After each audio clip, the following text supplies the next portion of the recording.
রাজা চাপিতলা গ্রামীণ ফিশারি কমপ্লেক্সের ঠিক বিপরীত পাশে। বাণিজ্যিক ও আবাসিক উভয় ক্ষেত্রেই ব্যবহারের উপযোগী একটি চমৎকার জমি বিক্রয় করা হবে। আপনার স্বপ্নের বাড়ি বা ব্যবসায়িক প্রতিষ্ঠান গড়ার জন্য এটি হতে পারে এক আদর্শ স্থান।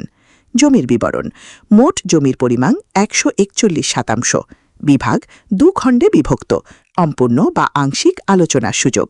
অবস্থান: নাজিম প্রজেক্টের অপোজিটে, রাস্তার ঠিক পাশেই। উপযোগিতা: নতুন বাড়ি নির্মাণ, বাগানবাড়ি বা বাণিজ্যিক প্রজেক্টের জন্য উপযুক্ত। কেন এই জমিটি কিনবেন? উন্নত যোগাযোগ, সরাসরি রাস্তার সাথে যুক্ত হওয়ায় যাতায়াত ব্যবস্থা অত্যন্ত সহজ। বিনিয়োগের সেরা সুযোগ, এলাকার ক্রমবর্ধমান উন্নয়নের ফলে জমির দাম দ্রুত বৃদ্ধি পাচ্ছে। নিষ্কণ্টক জমি, জমি সংক্রান্ত সকল কাগজপত্র সঠিক ও পরিষ্কার। মূল্য আলোচনার সাপেক্ষে অত্যন্ত সুলভ। যোগাযোগ, বিস্তারিত জানতে এবং সরাসরি জমিটি পরিদর্শনে আজই আমাদের সাথে যোগাযোগ করুন।